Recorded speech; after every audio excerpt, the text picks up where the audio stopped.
Welcome back, my dreamy adventurers. Tonight, under the soft glow of candlelight and the hush of drifting wind, we're stepping gently into the ancient history of House Targaryen, a tale of dragons, destiny, and quiet fire. If you're new here, welcome to Go Sleepy, your nightly escape into long, soothing stories from your favorite worlds. And if you're returning, thank you for being part of this calm, cozy journey. Now settle in, breathe slow, let the day fade away, because our story begins in Old Valyria, where a single dream changed the world. In the quiet hours of the night, when the world softens and your breathing slows, let us drift together into a place where time folds like silk and history becomes a gentle flame in the dark. Tonight, you will walk beside the ancestors of dragons. You will stand in Old Valyria, and you will hear the very first whispers of House Targaryen, spoken softly as if the wind itself remembers them. Before Aegon the Conqueror, before the Iron Throne, before the songs of fire and sorrow, the Targaryen name was little more than a flicker, a single candle burning in the shadow of greatness. For the Valyrian freehold had risen high, glimmering like a mountain carved from starlight, ruled by dragon lords whose power reshaped the world. Magic pulsed through Valyria's veins, glowing in the stone roads, the tall spires, the warm red skies at dusk. Dragons soared above the city like living embers drifting on the wind, their shadows crossing the rooftops like omens or blessings. And among the mighty families of Valyria, the Targaryens were small, not weak, not forgotten, but small, like one star shining quietly at the edge of a constellation. Their dragons were fewer, their lands modest, their influence gentle compared to the towering great houses that shape the freehold. Yet sometimes, the smallest star hides the brightest fire. Sometimes, destiny prefers a whisper over a roar. It is said that the Targaryens began not with conquest, but with a dream dreamt again and again through their bloodline, a thread woven through generations. It was Enar Targaryen's daughter, Daenys, later called Daenys the Dreamer, who first felt the trembling of fate beneath her feet. She dreamed of shadows coiling over Valyria, of the earth breaking open like a wound, of fire that did not warm but devoured. And in the dream, she saw dragons screaming in terror as their riders fell into a churning sea of flame. These visions came softly at first, like ripples across still water. But they grew stronger, sharper, until she woke trembling, unable to ignore their pull. And Enar, unlike so many proud dragon lords, listened. He trusted dreams, he trusted his daughter. And so the Targaryens, with their dragons, their wealth, and their quiet, growing fear, fled Valyria. They sailed away from the heart of the freehold, while others laughed, whispering that the Targaryens had grown timid or strange. But dreams do not lie. 12 years later, Valyria died. The doom came like 1,000 storms at once. Mountains exploded. The sky cracked open. Fire swallowed stone. Dragons died screaming in molten rivers. The proud, towering legacy of the Valyrian freehold collapsed in a single, unimaginable breath, leaving behind only ash, ruin, and memories that tasted of smoke and sorrow. But far away, across the sea, the Targaryens survived. On the volcanic island of Dragonstone, a lonely, brooding fortress carved into the shape of a dragon crouched on black cliffs, their destiny began to reshape itself. Here, the nights were misty, heavy with the smell of salt and smoke. Here their dragons nested, wings folded beneath the rising moon. And here, slowly, patiently, the Targaryen name began to gather power around itself like a cloak. You can imagine the quiet of those early years, the halls of Dragonstone lit by soft firelight, echoing with Valyrian prayers for a home that no longer existed. Enar died in exile, and Dennis grew into a woman whose eyes always seemed to look past the horizon, watching for omens no one else could see. Her dreams had saved them once. Her dreams would guide them still. Over the generations, Dragonstone became more than exile. It became the cradle of something new. The Targaryens were no longer just one among many Dragonlord families. They were the only one left, the only dragon riders in the known world, the last keepers of a dying magic. And the world beyond their island watched them with a mixture of awe and fear, whispering tales of fire-breathing beasts and pale-haired lords who spoke a language no longer heard in Valyria's ruins. But even then, even with dragons at their command, the Targaryens did not yet seek a throne. They were survivors, not conquerors. Their power was a quiet ember, glowing but not yet unleashed. Generations passed. Rulers came and went. The 7 kingdoms of Westeros fought one another endlessly, never dreaming that an ancient fire waited just across the sea. Yet deep in the nights, far beneath the stone chambers of Dragonstone, there were whispers, prophecies, half-remembered omens. The Targaryens believed that destiny moves in cycles like the turning of a great wheel, and that someday a flame would rise from their bloodline strong enough to change the world. And so they watched the skies, and so they tended their dragons, and so they waited. In those long years of patience, another dream began to drift through their lineage, softer than Dennis's warning, but just as heavy with meaning. A dream of a darkness that would swallow the world, of winter deeper than any known, of a prince who was promised, of a song of ice and fire. Perhaps you can imagine that now. The dark waves around Dragonstone, the whispering of cold winds far to the north, the flicker of torchlight against ancient stone as a Targaryen lord listens to a dream he does not yet understand. The world is changing, slowly, silently, the way dawn grows beneath the edge of the horizon. And in that quiet, that soft breathing of destiny, a new Targaryen begins to rise. A boy who would become a conqueror, a man whose shadow would stretch across all of Westeros, a rider whose bond with his dragons would reshape history itself. His name was Aegon. But for now, rest in the warm glow of these early years. Let your thoughts settle like cinders drifting toward sleep. The doom is behind us. The dream is before us. And the fire that will one day light all of Westeros is only beginning to stir. Let your breathing soften now. Let the world outside fade into a distant murmur, because we return again to Dragonstone, where the sea sighs against black cliffs and the dawn glows faintly through drifting mist. This is the place where Aegon Targaryen spent his childhood. Not yet a conqueror, not yet a king, but a quiet, contemplative boy who studied both the sword and the sky with equal fascination. In these early years, no one could have predicted the fire that waited inside him. Yet destiny often begins with silence. Aegon was never a loud child, nor one prone to boasting.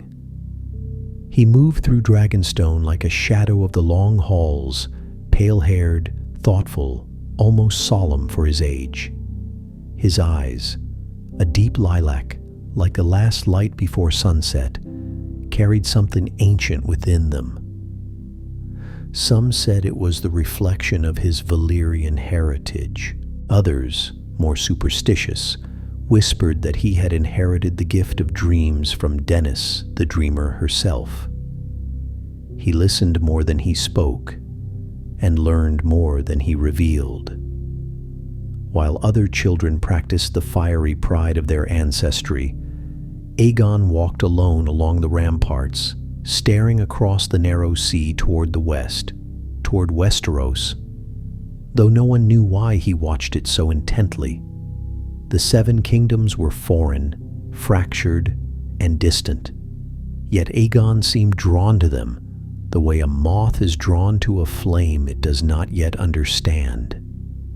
And beneath him, in the volcanic caverns of Dragonstone, dragons slept.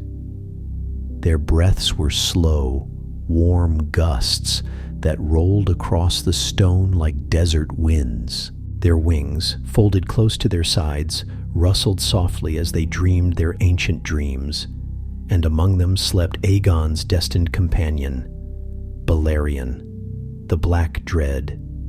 Even as a hatchling, Balerion was enormous. His scales were black as midnight, gleaming like polished obsidian. His wings stretched wide enough to brush the cavern walls. His fire burned so hot, it left rock glowing red for hours afterward. Yet he was calm with Aegon, lowering his great head to the boy's hand, rumbling deep in his chest like distant thunder. The bond between rider and dragon is something no maester has ever truly understood. It is not forged in words or commands, but in something older, a merging of wills, a sharing of breath, a link of fire that glows within the blood. Aegon and Balerion bonded easily, as though they had known each other long before birth. And in that bond, a new shape of fate began to form. As Aegon grew, so did unrest across Westeros. The Seven Kingdoms fought endlessly, not over survival, but over pride, over borders, over ancient grudges that refused to die.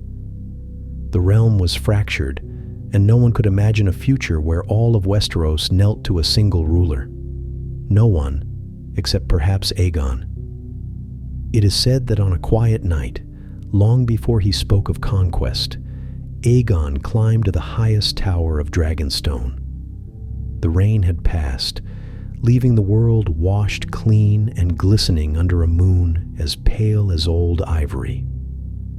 Balerion perched on the cliffs below, watching him with eyes like burning coals. Aegon looked west again, toward the faint outline of lands he had never seen. Some claimed he dreamed that night, a dream of darkness and cold spreading across the world. Others insisted he saw a vision of dragons soaring over a united kingdom. But no records remain of what truly filled his mind. We have only the soft whispers that echo through the centuries. Aegon saw something in the west that called to him, something he believed only fire could answer. Whatever lived within that moment shaped his destiny. His relationships, too, were forged with quiet intention. His sister Visenya, fierce, sharp, relentless, was married to him in keeping with Valyrian custom. She was a warrior, carrying the ancient blade, Dark Sister, and her presence beside Aegon was like steel beside flame. His younger sister Rhaenys, gentle in spirit but bright in imagination, was also wed to him. Rhaenys adored the skies and spent more time on Dragonstone's tallest towers than within its halls. Where Visenya was fire's edge, Rhaenys was fire's warmth. With them came their dragons. Visenya rode Vagar, a she-dragon who would one day grow nearly as fearsome as Balerion. Rhaenys rode Meraxes, silver-scaled and powerful, swift enough to skim the waves of the narrow sea. The three dragons together created a sight that no kingdom could forget. Whenever they rose into the sky, the people of Dragonstone watched in awe as the siblings traced vast arcs across the horizon, three silhouettes against the sun, moving with such grace it seemed the sky itself bent to them. And still, Aegon watched Westeros. He ordered a painted table to be carved, a great wooden map of the entire continent, stretching from the Wall in the north to Dorne in the south. Each river, each valley, each stronghold was carefully carved and painted with exquisite detail. When the table was complete, Aegon would stand before it for hours, his fingers brushing its ridges, his gaze drifting across lands he had never yet touched. This was not the mind of a warlord. This was the mind of a visionary. But the spark that finally pushed Aegon toward destiny came not from dreams, but from human pride.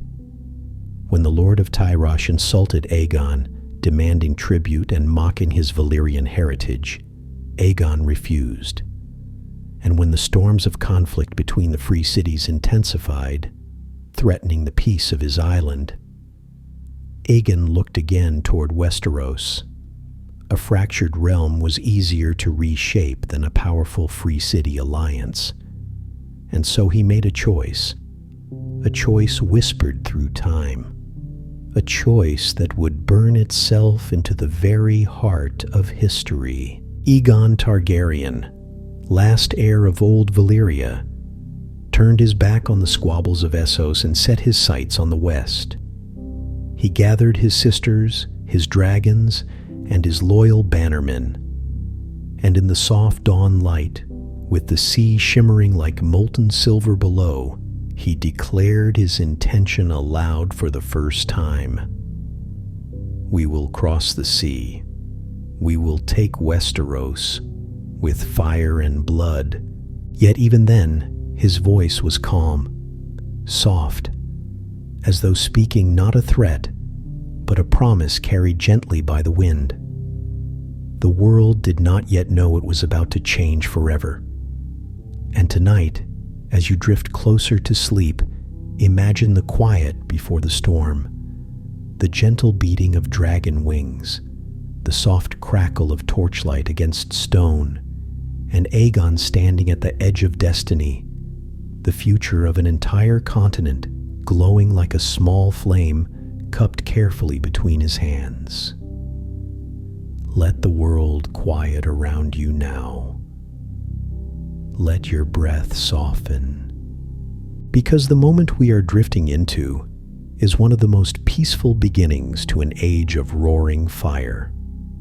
Even conquests have soft dawns, and the Targaryen rise, the rise that would change the Seven Kingdoms forever, began with the hush of an early morning sea. It was a pale, gentle dawn when Aegon Targaryen launched his ships from Dragonstone. The water lay still beneath them, as though the narrow sea itself held its breath.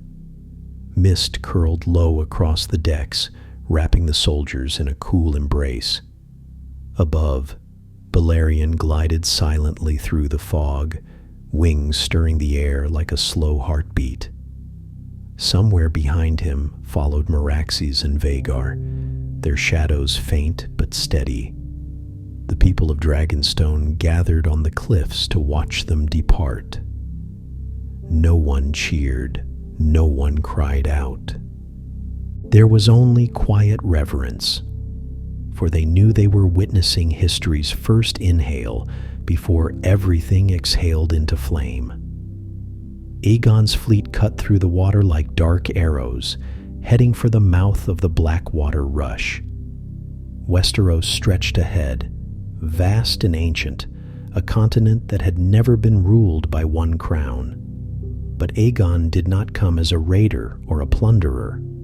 He came with a vision, calm and unshakable, carried on the backs of dragons. As they approached the shores of what would one day become King's Landing, the morning mist began to glow faintly with gold. The first rays of daylight touched the hulls of the ships. The soldiers stood in quiet formation. The dragons swooped lower, their bodies shimmering like living shadows against the brightening sky. The landing itself was simple, almost peaceful. Aegon stepped onto the sand with the softness of a man stepping into a temple. The wind carried the smell of salt, the grass rustled gently inland, and the waves washed over his boots with a cold whisper. He paused a moment, gazing westward as though seeing past the horizon to a future only he could sense. Here, on this quiet shore, he planted his banner, a black three-headed dragon on a field of red. The cloth fluttered in the rising breeze, crackling softly. That simple movement, so small, so gentle, marked the beginning of a new age. Not with thunder, not with armies clashing, but with a banner lifting softly in the wind, like a dragon stretching its wings after a long slumber. Aegon named the place simply Aegon's Landing.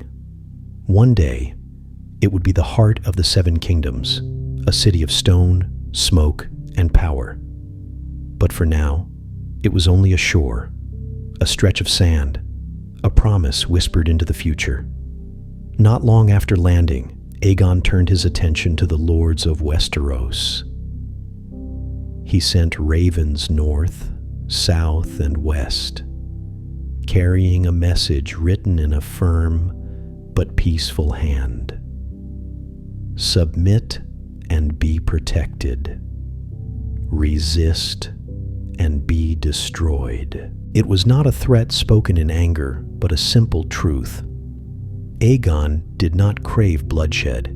He wanted unity, a realm that did not shatter with every passing generation, a land where one law, one justice, one peace could stretch from the wall to the deserts of Dorne. But dreams rarely unfold without resistance. The first answer came from the Stormlands, where Argilac the Arrogant refused to bend the knee. His reply was sharp and proud. He mocked Aegon's lineage. He mocked his foreign ways. He mocked the dragons, though even he did not truly believe they were mere beasts. Aegon read the letter quietly, folded it calmly, and burned it in the flame of a nearby torch. No anger crossed his face. Instead, he whispered something only the closest soldiers heard. Fire is a language too. But Aegon did not rush to battle. Instead, he began the patient work of shaping alliances. Houses that saw opportunity or feared destruction began to gather around him. Some came seeking protection from stronger neighbors. Others came because they believed in Aegon's vision, not a conquest, but a unification. Meanwhile, Balerion, Meraxes, and Vhagar roamed the skies above, casting long shadows across the riverlands and the forests. Wherever dragons passed overhead, rumors spread like wind-blown sparks. A dragon lord has come. A new dynasty rises. The sky itself has chosen a king. At night, Aegon often stood outside his modest encampment, listening to the soft river sounds and the whispering leaves. War was coming. He knew it. But in moments like these, the world felt strangely peaceful. He imagined a kingdom united, strong, and prosperous. A place where future generations could live unafraid. A realm protected from the storms of men and the darker storms yet to come. He believed this deeply. Westeros needed a single ruler, a single flame to guide it, and he believed he had been chosen, not by ambition alone, but by destiny woven in dreams. The first true battle would soon erupt, but in these early days, everything felt suspended, like a breath before lightning strikes, or the stillness just before a dragon exhales fire. Aegon spoke softly with his sisters each night, planning with careful precision. Visenya polished Dark Sister until it glimmered like cold moonlight. Rhaenys hummed Old Valyrian lullabies to Meraxes, her voice carried gently on the wind. Though their hearts differed, their purpose was shared. On the eve of their first campaign, the three Targaryens stood together beside their dragons. The air was warm, the grass swaying softly, the sky painted in strokes of fading gold. Aegon placed a hand on Balerian's vast, warm scales, feeling the deep, rumbling breath of the black dread beneath his fingers. "We begin tomorrow," he whispered. Balerian answered with a low, volcanic growl, not threatening, but ancient, as if even the dragon felt the shift of fate. And so, with the calm of a man stepping fully into the path that had always waited for him, Aegon closed his eyes and breathed in the night air. Every sound, the river, the grass, the distant call of a bird, wove around him like a soft lullaby. The Seven Kingdoms slept that night, unaware that dawn would bring the first sparks of a fire that would change everything. It did not feel like conquest. It felt like destiny. And as you drift gently toward sleep now, imagine that quiet shore, the soft flutter of a dragon banner, and Aegon standing beneath the fading sun, calm as the tide, listening to the whisper of a world about to awaken. Settle your breath. Let your eyelids grow a little heavier, because now, the soft dawn of Aegon's Landing begins to warm into the gentle glow of something greater. The first spreading flame of his conquest. Not a wildfire, reckless and uncontrolled, but a steady, patient heat. A light that traveled slowly across the Seven Kingdoms, touching each land with the quiet certainty of destiny. The year was 2 BC, before conquest, when the first true challenge rose before Aegon Targaryen. Argilac Durrandon, the Storm King, whose pride was legendary and whose temper was as relentless as the storms that battered his coastline, refused to kneel. He had sent Aegon insults carved into ink, and Aegon had answered only with calm preparation. But words had ended. The time for fire, though still quiet and measured, had arrived. Argilac marched north with a storm behind him. His banners, the crowned stag of the Stormlands, flapped violently in the wind, and his men hardened themselves for a battle they believed would be glorious. They came expecting a fight of steel upon steel, expecting Aegon to meet them on the field like any other lord. They did not yet understand what it meant to face a dragon lord. Aegon chose a hill overlooking Argilac's position, a gentle grass-covered slope that would one day be remembered as the first battleground of his conquest. Even now, it was peaceful. The breeze rustled the tall grass softly. The morning sun cast a warm glow over the valley. Birds sang, unaware that history was gathering its breath. Aegon rode Balerion into the sky, not high, not soaring into the heavens, just high enough for the Stormlanders to feel the shift in the air, to sense a shadow sliding across the ground, to look upward and see something black, enormous, and ancient circling above them. The quiet gasp of thousands of men rose like a single exhale. They had heard of dragons. They had never seen one. Balerion's wings stretched wider than any ship's sails. His scales drank the sunlight, shimmering like polished obsidian. His eyes burned with a deep, volcanic red.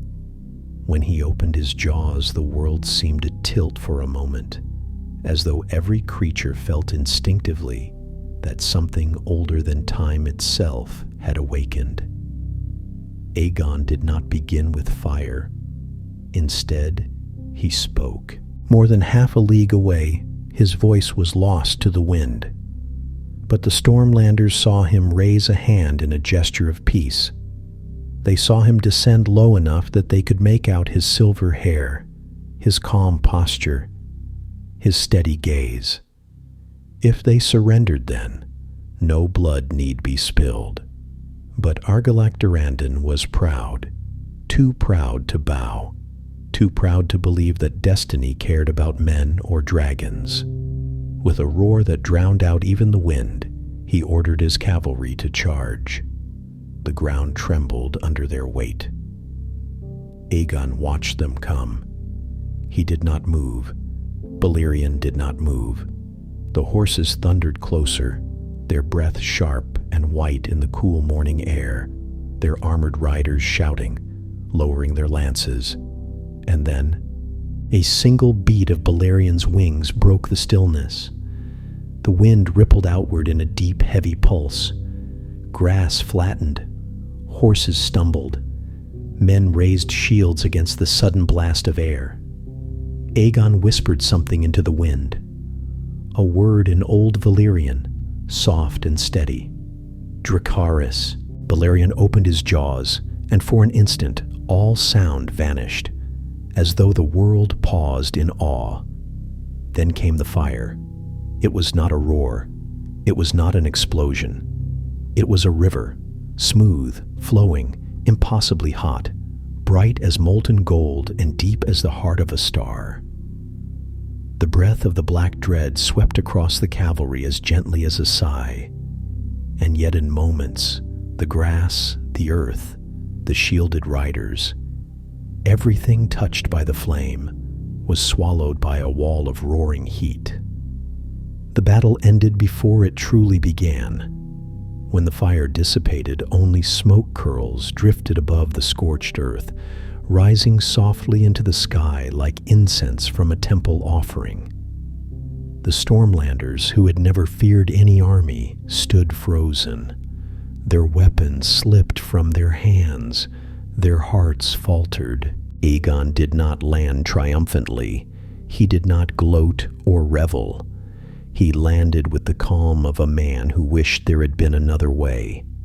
Argilac, furious and unwilling to retreat, charged Aegon's infantry, hacking his way through soldiers in a desperate attempt to die with honor. He refused to yield, refused to bend. The Storm King fought until he fell beneath a tide of blades, his pride collapsing into the quiet of the grass. When Aegon learned of the fallen king, he bowed his head respectfully. He knew what pride could make men do. With Argilac dead, Aegon offered the Stormlands not punishment, but protection.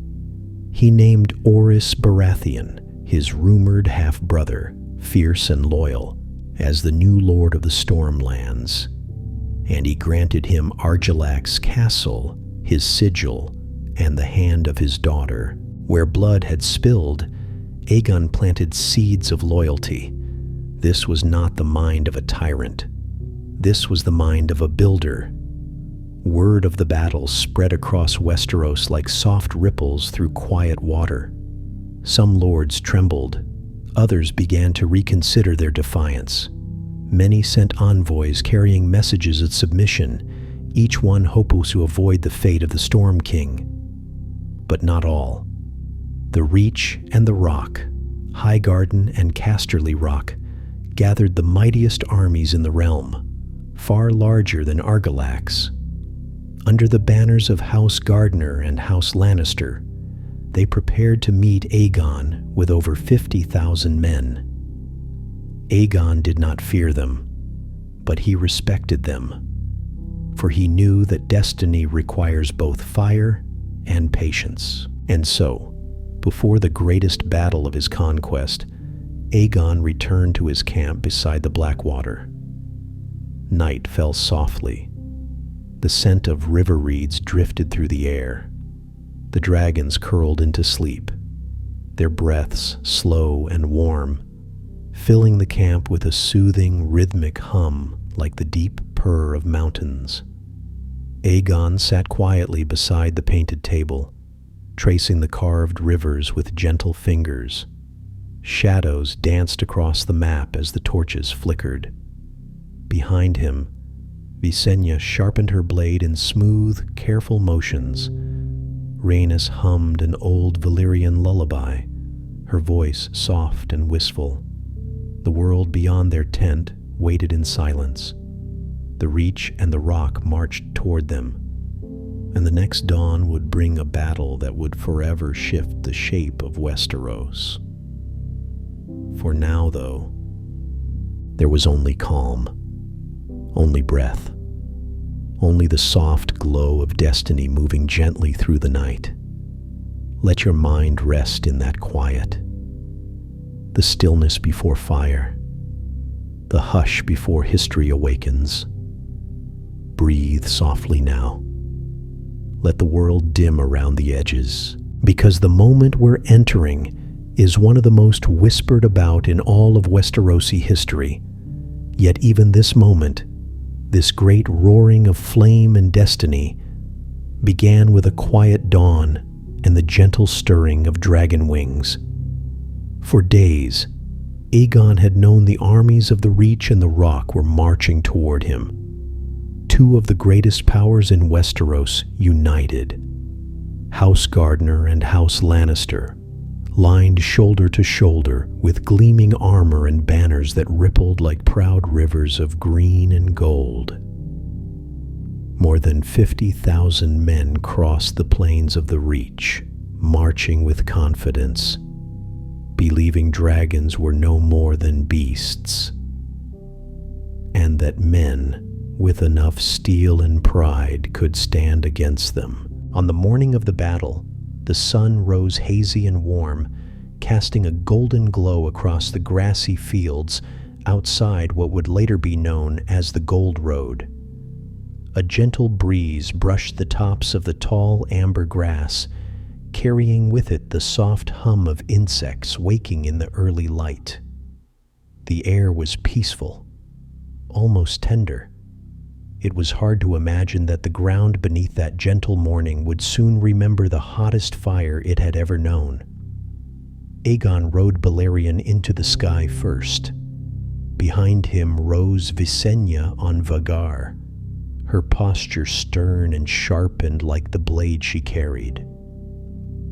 Rhaenys followed, her silver hair flowing behind her as Meraxes beat her wings in wide, graceful arcs. Together, the three dragons cast slow-moving shadows across the fields, their silhouettes gliding silently over the grass like passing clouds. Below, the combined armies had gathered.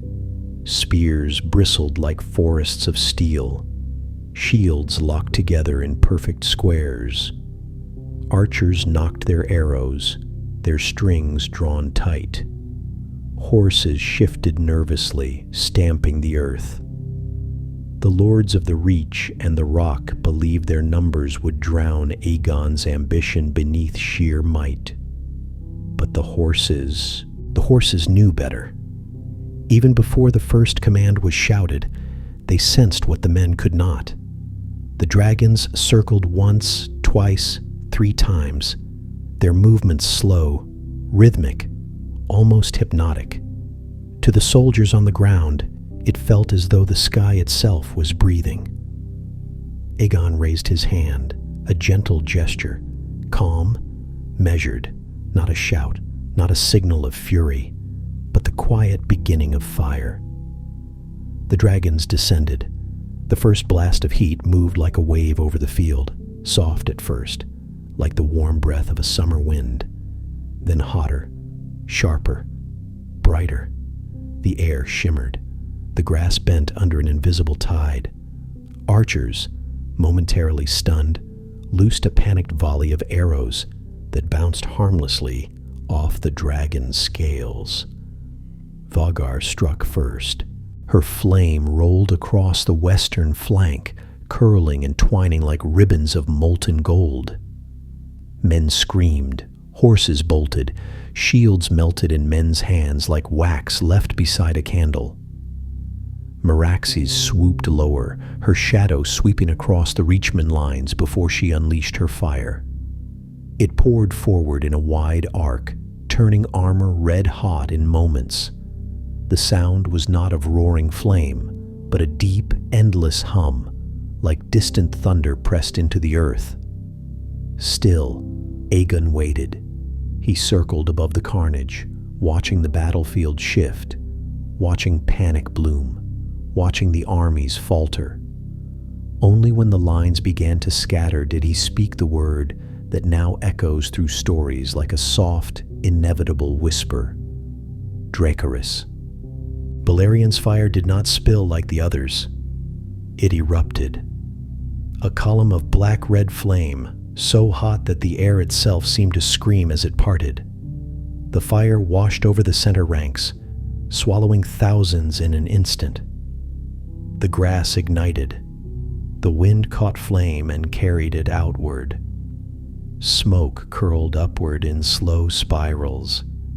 The smell of burning earth filled the air like incense in a doomed temple. And yet, even in that terror, Aegon's strikes were controlled, deliberate. He directed his fires carefully, pushing the center apart, not wiping it away. He did not seek annihilation. He sought surrender. The three dragons wheeled overhead again and again until the once mighty armies below broke completely. Soldiers threw down their weapons. Others fled blindly, stumbling through firelit smoke. The heat became so heavy in the air that it shimmered like a mirage. Armor clattered as men ripped it off in desperation, trying to escape the unbearable warmth pressing against their skin. In the heart of the field lay the charred remnants of House Gardener's knights. King Mern Gardner himself, last of his line, perished in the blaze. His house ended in a single breath of dragonfire. The Lannisters fared little better. Loren Lannister fled the field, but not out of cowardice, out of survival. When he later returned to Aegon, he did so not with sword raised, but with head bowed. He knelt, offering fealty to the Dragon Lord, who had shown him the unstoppable truth of fire. Aegon accepted, gently, softly. In that moment, the golden lions of the rock were spared. Aegon did not punish those who bent the knee. He welcomed them, folding their loyalty into the new shape of Westeros that slowly, inevitably, began to form under his guidance. When the fires died and the smoke thinned, the field lay silent. Charred grass, blackened earth, pools of hardened metal where armor had melted and cooled. Shields fused to the ground like dark scars. The people of Westeros would call it the Field of Fire. And though the memory of flame terrified them, the truth whispered through generations wasn't terror. It was awe. For the first time in history, all of Westeros understood the same truth. No army could stand against dragons. No kingdom could resist the fire of Old Valyria reborn. No power could stop the Targaryen rise. That night, as the dragons rested near the Blackwater and the last embers cooled on the distant plains, Aegon stood quietly beside Balerion. The moon lay silver across the landscape. The river murmured softly. The grass swayed gently, as though unaware of the fire it had witnessed. Aegon did not celebrate. He simply breathed, because he knew the conquest was far from over, and he knew that destiny, like a dragon, moves slowly. unfolding its wings one quiet moment at a time. Rest now in that soft afterglow, the hush after flame, the stillness after storm, the calm breath before the next chapter of fire. Let your breath slow now. Let the world soften around you, because this final part of Chapter 2 is not a tale of roaring battles or fields lit with dragonfire. It is the quiet aftermath, the gentle settling of ash, the soft reshaping of a world waking under a new dawn. The field of fire had changed everything. Its memory drifted across Westeros like a warm, lingering haze. Farmers whispered of it as they tended their fields. Innkeepers muttered about it between pouring ales. Knights spoke of it with trembling hands. Even the winds that rolled across the plains of the Reach seemed to carry faint traces of ancient heat. But for Aegon, the victory was not an ending. It was an opening. He did not linger long on the charred field. Instead, he turned his attention north and south to the lands untouched by his rule. The kingdoms were not yet united. The dream was not yet whole. And so Aegon moved forward with the same calm determination that had guided him since Dragonstone. Patient, measured, guided by something deeper than ambition. After the battle, King Loren Lannister returned to Aegon with humility. He dismounted before the Dragon Lord, knelt before the shadow of Balerion's folded wings, and offered fealty. Aegon accepted him with quiet grace and restored him as Lord Paramount of the Westerlands. He did not demand punishment. He did not ask for tribute. Aegon knew fear could win battles, but respect could win kingdoms. He moved next to the Riverlands, where the small folk had already begun to whisper his name with reverence.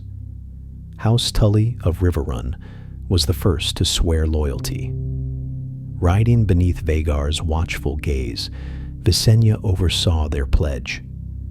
She listened to their words with sharp dignity, her presence enough to ensure no hesitation. One by one, the lesser riverside houses bent the knee, not because Aegon threatened them, but because the Tullys had set the example, and in Westeros, strength recognized strength. Then came Old Town. Aegon could have marched upon it with dragons. He could have poured fire over its white towers and shattered its walls like eggshells. But Old Town was not a city of warriors. It was a city of knowledge, home to the Citadel, a place where wisdom lived in quiet halls and books whispered secrets older than the realm. When Aegon approached, he expected resistance. But instead, the bells of Old Town rang out, slow, resonant, peaceful. The sound drifted across the city like a lullaby. The gates opened. The people gathered in the streets, and the High Septon, dressed in crystal robes that sparkled like fallen stars, walked barefoot to meet him. He did not kneel. He did not bow, but he smiled softly and said, "You are the chosen of the gods. Rule well, Aegon Targaryen." He anointed him with 7 sacred oils. He placed a simple circlet of Valyrian steel and red gold upon his brow, and with a blessing that echoed through the city like a warm wind, Aegon became Aegon of House Targaryen, first of his name, king of all Westeros, not by fire, not by fear, but by acceptance. That night, in the quiet of the Hightower's shadow, Aegon stood beside Balerion and looked out over the sleeping city. The torches along the harbor flickered gently. The waves lapped softly against the shore. The stars shimmered above like tiny dragon eyes watching the birth of something eternal. A realm was beginning. Yet even crowned, Aegon knew his work was not complete. two kingdoms remained untouched by his flame and his mercy: the North and Dorne. The North was vast, cold, stubborn, ruled by Torrhen Stark, whose line traced its roots to heroes older than recorded history. Torrhen marched south with a large, proud host. He had never bowed to any king. He had never known fear. But when he reached the Trident and saw Balerian's shadow fall over the river, he understood a truth older than pride. No man can fight the sky. Aegon did not threaten him. He did not mock him. He simply waited. And Torrhen Stark, the last king in the North, the king who had never been defeated, kneeled. He became known forever as the king who knelt, not out of weakness, but out of wisdom. He saved thousands of northern lives that day. Aegon rewarded his humility by allowing the Starks to keep the rule of the North as wardens. Thus, a bond unlike any other formed, one built not on fire, but on respect. Only one kingdom resisted: Dorne. Aegon sent envoys. They returned with burned messages and empty saddles. Dorne would not kneel, and so Aegon marched south beneath a scorching sun, where the sands whispered with secrets, and the Dornish struck quickly, vanished swiftly. They refused open battle. They fought with patience and shadows, knowing dragons struggled in the heat. Rhaenys searched for their ruler, Princess Maria Martell, an aged woman blind in both eyes, yet sharper in wit than any blade. When Rhaenys at last found her, the princess spoke softly.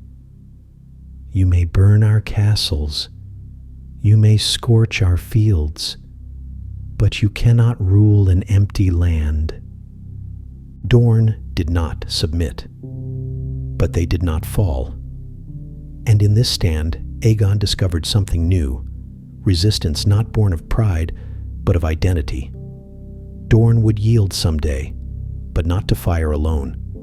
Still, Aegon had accomplished what no man before him had imagined. 6 kingdoms were united under his banner. A realm had formed where chaos once lived. When Aegon returned to the place where he had first landed on Westerosi shores, he stood atop a hill overlooking the Blackwater Rush. The sea breeze brushed his hair. The dragons rested nearby, their breaths warm and deep. Visenya stood with him, quiet and steady.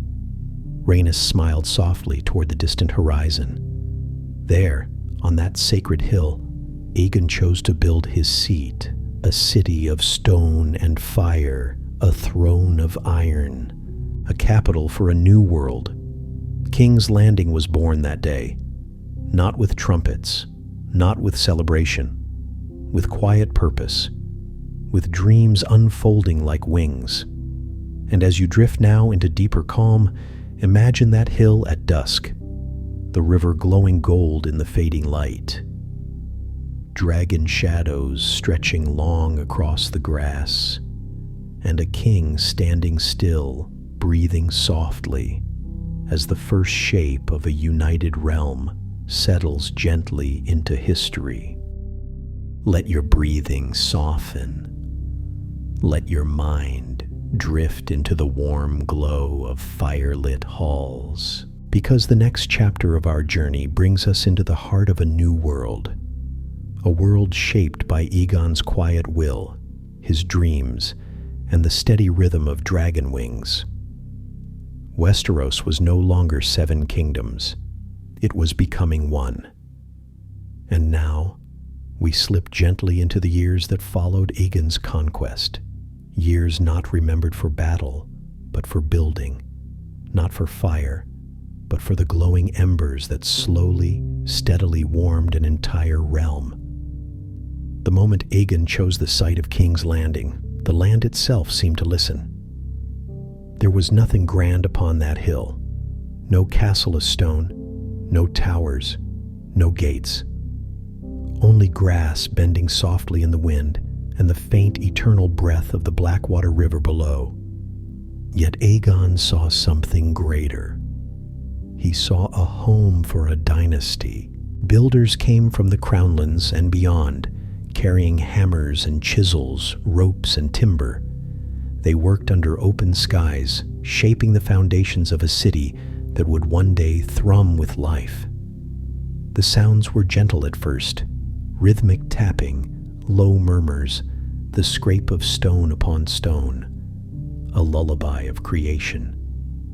Rhaenys would often watch from her dragon, Meraxes circling lazily above as she smiled down at the early beginnings of the city.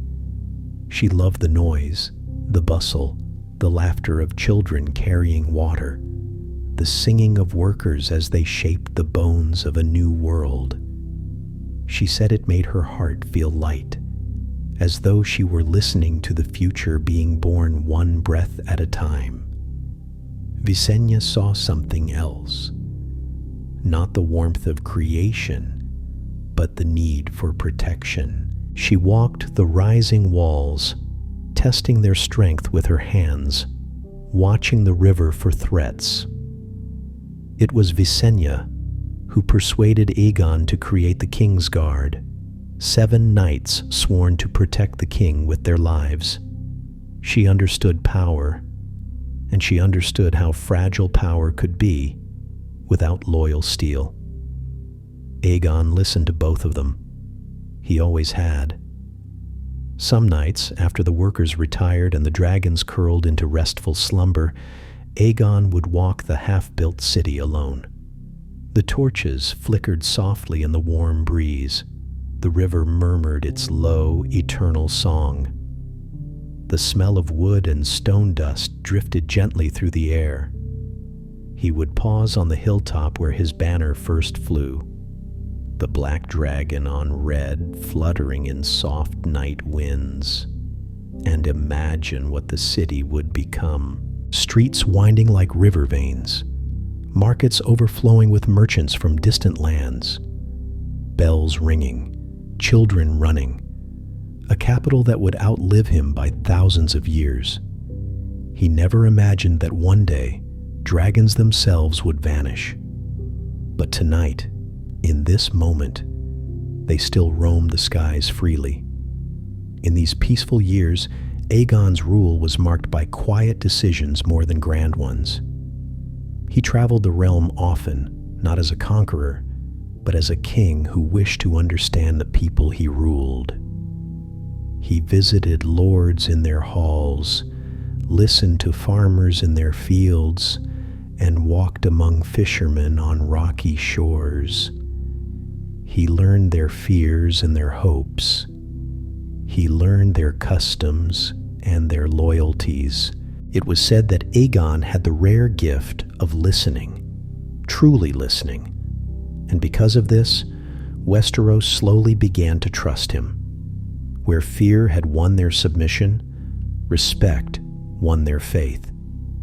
Yet even in peace, dragons remained central to the realm's identity. They were symbols of power, and sometimes of unease. Small folk whispered of them with a mixture of awe and trembling admiration. At dusk, when Balerion spread his vast wings over King's Landing, the shadow he cast was larger than any ship in Blackwater Bay. Children would run to the docks just to catch a glimpse. Adults would bow their heads instinctively, feeling the air around them tremble with ancient might. But dragons did more than inspire stories. They shaped the very land. Their fire baked clay into brick. Their presence deterred rebellion. Their flight connected distant parts of the realm faster than any raven. Under the watch of dragons, peace settled like soft snow across Westeros. But there was one place where peace had not yet taken root. Dorne. Aegon had left the southern kingdom unconquered, not by mercy, but by necessity. The desert land was unlike any other, harsh, blistering, filled with people who moved like shadows and vanished into the sands. Dragons struggled in the heat. Armies struggled even more. And yet, Aegon did not abandon his dream of unity. He simply waited. Sometimes, waiting is a stronger force than fire. During these quiet years, Aegon also turned his attention to the law. He issued the Aegonfort decrees, reorganized taxation, standardized measures, and established a fairer system for settling disputes. His most famous act of governance, whispered still in the Red Keep centuries later, was simple. He sought a realm where kings were not above justice. Aegon himself once stood trial, a symbolic act meant to show the realm that even the king must respect the law. The details were small, almost trivial, but the message was vast and long-lasting. A ruler should never stand beyond the reach of his people. Though his voice was soft, his influence ran deep, like a slow river shaping the earth itself. Visenya, too, influenced the realm in her own way. She pushed Aegon to build stronger defenses, to prepare for rebellions not yet born, to protect the future they had forged. She was steel, sharp, cold, essential. Rhaenys, by contrast, influenced the realm with warmth. She traveled often, spoke with everyone from nobles to stable boys, and brought back stories, concerns, and laughter. She bridged gaps hearts could not cross with laws alone. Together, the three Targaryens balanced one another. Fire's heat, fire's edge, and fire's glow. In these years, the Iron Throne was forged, a monument unlike any other. Aegon ordered the swords of his defeated foes melted together by Balerian's breath. The throne was jagged, sharp, uncomfortable. It was not meant for ease. It was meant to remind every king who sat upon it. Kings are made in fire, and the realm they rule is fragile as old steel. Aegon sat rarely upon it. When he did, he sat quietly, listening to petitions, rendering judgments, guiding a realm that still felt new, like a pot just pulled from the kiln. And as King's Landing grew, stone by stone, street by street, a soft hum of life rose within it. Markets opened, ships arrived. Septons chanted prayers in small chapels. The dragons roosted upon the hillsides overlooking the city, their breaths warming the night. The Targaryen dream was becoming reality. But dreams, even the brightest ones, carry shadows, and the shadows of the future, of loss, of tragedy, of dragons fading into memory, had not yet arrived. For now, the realm rested gently beneath Aegon's wings. For now, peace moved like a soft breeze through the Red Keep. For now, the world was calm, steady, warm, like drifting into sleep beneath the glow of Dragonfire. Let your breath sink deeper into that warmth, into that quiet, into the age of dragons at their dawn. Settle into the quiet now. Let the edges of the world soften, because this chapter guides us into a gentler, more bittersweet part of Targaryen history. The years when Aegon the Conqueror's reign glowed warm and golden, yes.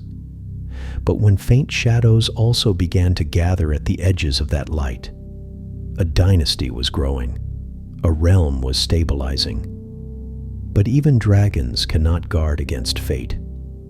In the early years after Aegon's coronation, King's Landing blossomed like a flower in slow motion. Each year, new streets appeared, winding like roots around the hill where Aegonfort stood. Markets bustled. Septons opened small seps. Traders from the free cities brought silks and spices. Fishermen carved out docks along the Blackwater, their nets glistening under the afternoon sun. From the city's high towers, the dragons watched. Balerion, immense and ancient, roosted upon the highest cliffs, folding his great wings around himself like a living piece of the night sky. Vhagar and Meraxes often took to the air together, their vast shadows dancing across the rooftops. Children would stop and point upward, whispering prayers or promises to someday ride dragons of their own. But even as the dragons soared, Aegon's life settled into a quieter rhythm. He held court. He judged disputes. He visited the Seven Kingdoms, reminding each one that unity was not merely a memory of war, but a living promise. And beside him, always, were his two queens.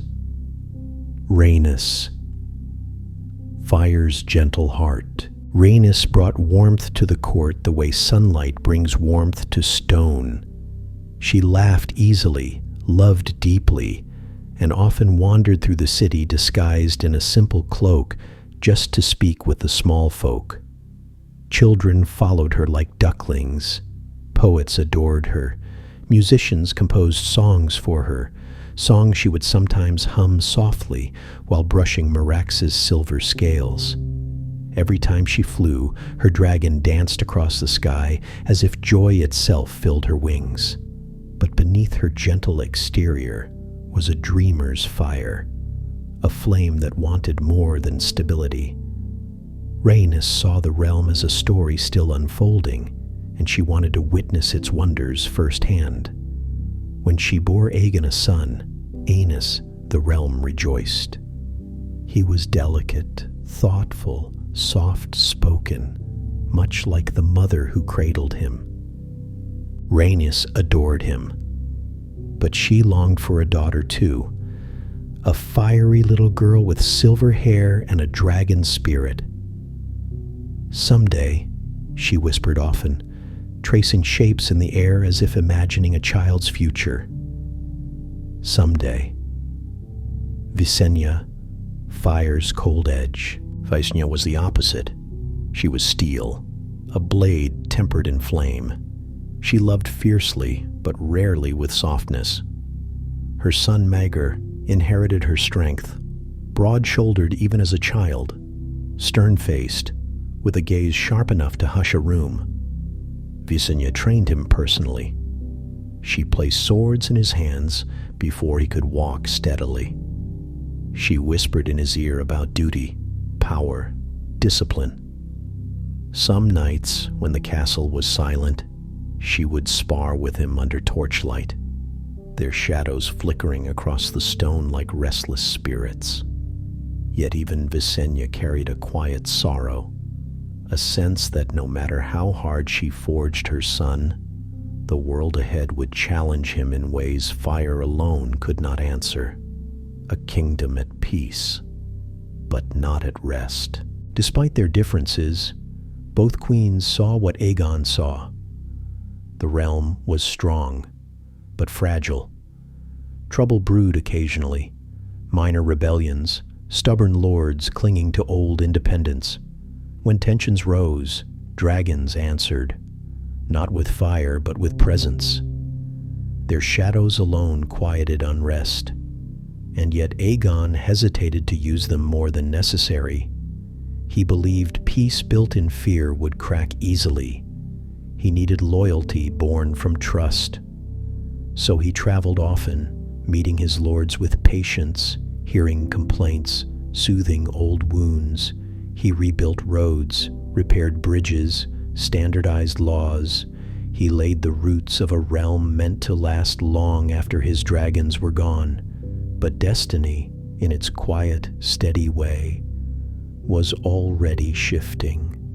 The first great loss. One morning, Rhaenys flew south on Meraxes to revisit Dorne. Not to conquer, but to negotiate.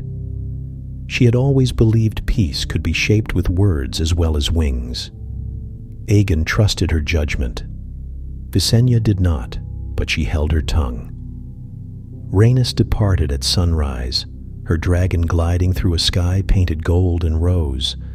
People watched from the city walls, waving with hopeful hearts. But Meraxes did not return. News came slowly, carried on frightened whispers and broken ravens. A scorpion bolt, massive, cruel, had struck Meraxes through the eye. The dragon fell from the sky like a falling star. Rhaenys was lost in the crash. Some claimed she died instantly. Others believed she lived for hours, calling for help no one could reach. Still others, in softer tales, whispered that the sands embraced her gently, taking her spirit into the dunes so she would never know pain. Aegon never spoke publicly of his grief, but the realm felt it. He wandered the halls of the Red Keep in long, silent walks. He stood often at the painted table, staring at Dorne in stillness that felt heavier than any roar of anger. He spent long nights beside Balerion, resting a hand against the dragon's warm scales, as though seeking comfort from the last living link to his own past. The city dimmed, the court wept. Even Visenya looked somehow older, shadows gathering under her sharp, fierce eyes. Dragons still flew over Westeros, but one flame had gone out forever, the tides of grief and change. Aenys, young and fragile-hearted, wept openly for his mother. Servants heard him crying softly in hidden corners of the castle, small hands clutching memories he could not yet understand. Maegor, already more steel than boy, was quiet, too quiet. His grief settled inside him like a stone dropped into deep water, sinking out of sight but never forgotten. Aegon felt the realm shift in the wake of Rhaenys' death. Peace still held, but it held with threads stretched thin. A kingdom united by fire now trembled under the weight of loss. And the people whispered, "If even a dragon can fall, what hope do men have against the storms of the world?" Aegon heard their fear, and he knew that the dream he had built, the dream of a realm united not only by conquest but by purpose, had entered a fragile stage. Dragons could win wars, but only love, justice, and patience could hold a realm together. So Aegon gathered himself, like a man rising slowly from a long night of sorrow. He visited each kingdom again. He strengthened alliances. He honored Rhaenys in every hall, her name spoken with reverence. The realm listened. The realm healed, gently, slowly. A flame dimmed, yes, but it did not die.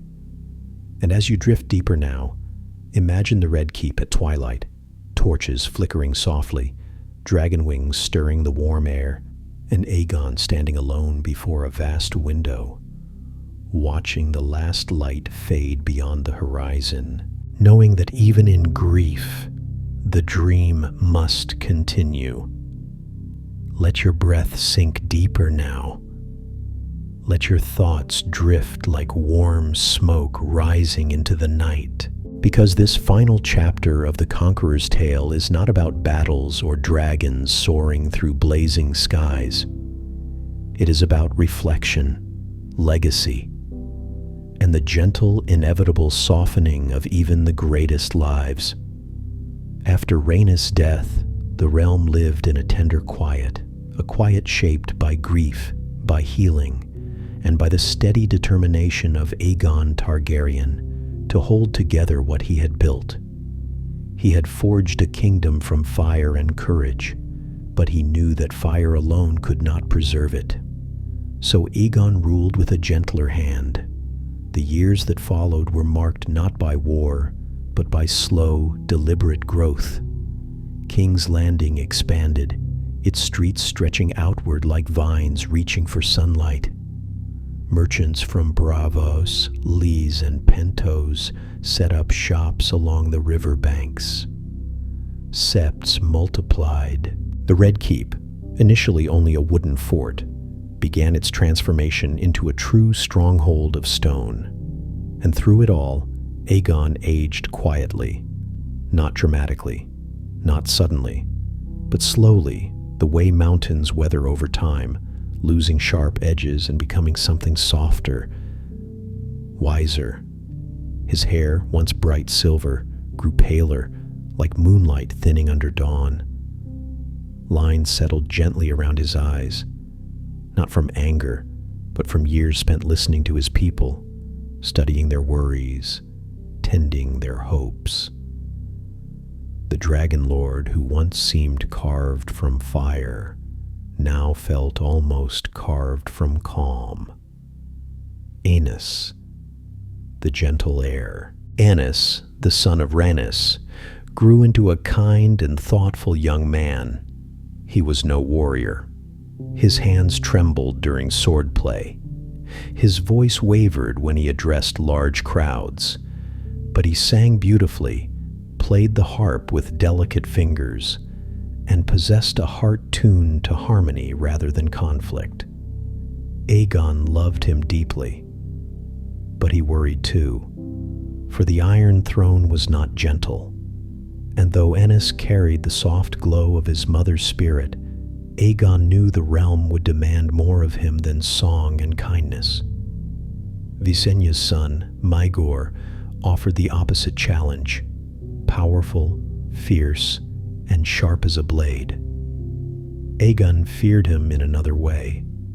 Where Aenys was too soft, Maegor was too hard. Both were flames, but one flickered dangerously in the wind, while the other threatened to burn whatever stood too close. Aegon carried both sons in his heart like two fragile truths. He loved them, but he also feared what the future might demand of them. The quieting of dragons. As the years drifted onward, the dragons themselves changed. Balerion remained enormous, ancient, powerful beyond comprehension, but even he grew slower, lifting his wings less often, flying shorter distances, preferring long hours of rest atop the hills overlooking the city. Vhagar and Merax's line continued through younger dragons, though none reached the sheer immensity of the Black Dread. New hatchlings emerged each few years, and young princes and princesses visited the dragon pit to bond with them. But something in the world had subtly shifted. Dragons were no longer the fierce, untamed beasts of Old Valyria. They were quieter, calmer, more domesticated. The old magic, that wild pulse of the freehold, seemed to thin like mist touched by sunlight. Aegon noticed it. He said nothing, but some nights he rested a hand on Balerion's warm scales and whispered in High Valyrian, not commands, not prayers, but gratitude. Dragons had carried him to destiny, and he sensed they might not always carry the world the same way. The king's gentle work. As the weight of age settled upon him, Aegon turned increasingly to the things that endure beyond fire. Laws, infrastructure, justice, unity. He traveled less frequently by dragon and more often by ship or carriage.